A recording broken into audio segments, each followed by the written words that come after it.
లగచర్ల ప్రజలు భయంతో వణికిపోతున్నారు. ఎటు చూసినా నిశ్శబ్దం, నిర్మానుష్యం రాజ్యమేలుతుంది. వందల కొద్ది పోలీసులు వీధుల్లో తిరుగుతున్నారు. వీధుల్లో చెక్ పోస్టులు, అడుగడుగునా పోలీసు బలగాలు కనిపిస్తున్నాయి. ఊళ్ళో మగవారు ఎక్కడా కనిపించట్లేదు. ఎటు చూసినా అరెస్ట్ అయిన బాధితుల రోదనలే కనిపిస్తున్నాయి. మరింత సమాచారాన్ని లగచర్ల నుంచి మా ప్రతినిధి వంశీ అందిస్తారు. ప్రజెంట్ మనం లగచర్ల గ్రామంలో ఉన్నాం. మనం చూస్తా ఉన్నాము వచ్చినప్పటి నుంచి కూడా దాదాపుగా 20-25 కిలోమీటర్ల నుంచి కూడా మనకు దాదాపుగా 4-5 చెక్ పోస్టుల వరకు మనకు కనిపించాయి. ఒకసారి మనం గ్రామంని పరిశీలించవచ్చు. ఎస్టీ కమిషన్ సభ్యులు వస్తున్నారని మాత్రమే ఈ గ్రామంలో ఎక్కడ చూసినా కూడా మనకు ఒక కర్ఫ్యూ వాతావరణం అనేది ఈ లగచర్ల గ్రామంలో కనిపిస్తూ ఉంది. ఇండ్లలో నుంచి కూడా ఎవరు మహిళలు కూడా బయటకు రావడానికి కొంత జంకుతున్నటువంటి పరిస్థితి కూడా మనకు కనిపిస్తూ ఉంది.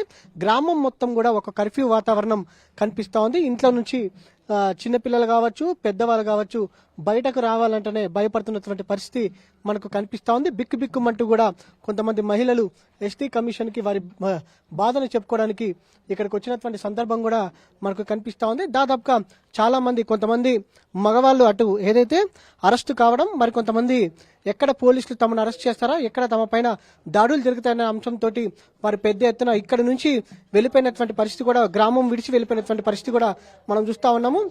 లగచర్ల గ్రామంతో పాటుగా ఇతర ప్రాంతాలకు సంబంధించినటువంటి వాళ్ళు కూడా పెద్ద ఎత్తున ఇక్కడ నుంచి ఏదైతే చుట్టుపక్కల గ్రామాలు కావచ్చు, తండాల నుంచి వెళ్ళిపోయినటువంటి వాళ్ళు కూడా పెద్ద ఎత్తున ఉన్నారు. మనం కొంతమందితో కూడా మాట్లాడించే ప్రయత్నం చేద్దాం, వారి అభిప్రాయాన్ని కూడా మనం తెలుసుకునే ప్రయత్నం చేద్దాం. అమ్మ చెప్పండి, మీ పేరు?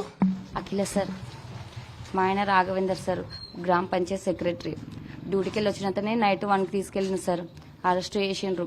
ఇంతవరకు ఇవ్వలేదు. చిన్న బాబుండు సార్. అతను గవర్నమెంట్ డ్యూటీకి వెళ్ళి వచ్చిండు సార్. డ్యూటీ చేసి వచ్చిండు.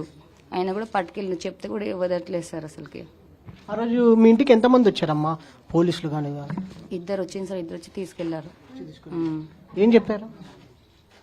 ఇప్పుడు ఇంట్లో ఎవరెవరు ఉన్నారమ్మా? ఇంట్లో ఎవరు లేరు సార్. నేను మా బాబాయ్ ఇద్దరం ఉన్నాం. పలగొట్టింది సార్ డోర్ కూడా. లోపల ఒక రూమ్ తాళం వేస్తే కూడా వాళ్ళు. అమ్మ, మీ భూములు ఏమైనా పోతున్నాయి అన్నారా ఊర్లో? పోతున్నాయి సార్. మేము అయినా ఏ గొడవలకు వెళ్ళలేదు సార్. పోయినా కూడా దానికి సంబంధం ఏం లేదు మాకు. గవర్నమెంట్ ఎంప్లాయీ కదా సార్ అతను. ఊర్లో ఎవరు కనిపించినా వారిని తీసుకుపోతున్నారని కూడా చెప్తున్నారు. మరి కొంతమందితో కూడా మనము మాట్లాడించే ప్రయత్నం చేద్దాం, వారి అభిప్రాయాన్ని కూడా మనము తెలుసుకునే ప్రయత్నం చేద్దాం. నేనేం చెప్పగలను సార్, నా కొడుకుని పట్టుకపోయాను. భూములు పోతున్నాయి అంటున్నారు. మా భూములు ఏం పోతలేవు కానీ కొంచెం పోయిందట జర్రాన్సు పొంటి. ఇంకా మా పిల్లాడు కూడా ఏమి ధర్న గిర్నకి ఏం పోలేడు. ఒక్కసారి పోయిండు. ఇంకా మొన్న పండింతకెళ్ళి పట్టుకొని పోయిండు. 3:30 అయింది. 5 మంది పోలీసు వాళ్ళు వచ్చిండ్రు, పట్టుకొని పోయిండ్రు. కక్షతోని పట్టించిండ్రు. ఏం చేస్తాం చెప్పు సార్. వాళ్ళకి పుణ్యం వచ్చుకోకు. మా కొడుకులు అంచటోళ్ళు వాళ్ళకు కూడా లేకుండా వచ్చును. వాళ్ళకు కూడా ఉండొచ్చు కదా సార్. అందుకే 5-6 వారం దినాలు అవుతున్నది. పిల్లగాడు ఏడుస్తున్నాడు. మా నాయన కావాలి, మా డాడీ కావాలి అంటారు. ఏడాది కావాలి సార్. ఇది ధర్మమేనా అన్నాడు. ఇన్ని దినాల కొలి వాళ్ళ తిండి ఎక్కడ, తిప్పలేక్కడ. ఆ పిల్లలకి ఏం కట్టుకున్నాలి, పిల్లల్ని ఇట్లా నడపాలి, ఏం చేయలేము. ఎవరిని కదిలించినా కంటతడే మనకు కనిపిస్తా ఉంది. ప్రతి ఒక్కరు బాధపడుతున్నటువంటి సందర్భం మనకు కనిపిస్తా ఉంది. గ్రామంలో ఒక ఉద్వేగపూరితమైనటువంటి వాతావరణం మాత్రం మనకు కనిపిస్తా ఉంది. అమ్మ చెప్పండి.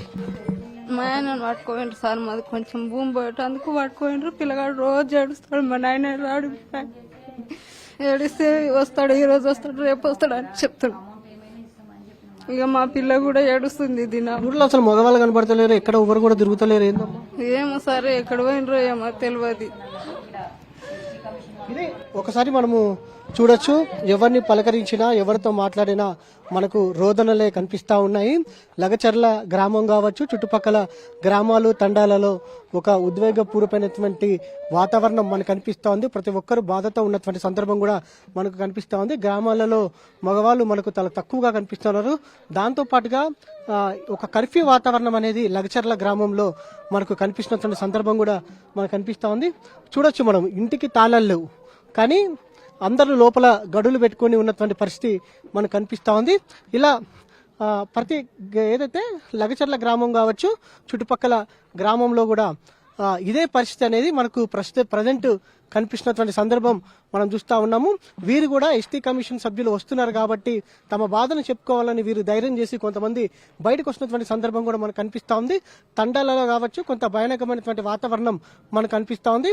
వీడియో జర్నలిస్ట్ మధుతో వంశీకృష్ణ, టీ న్యూస్, లగచర్ల.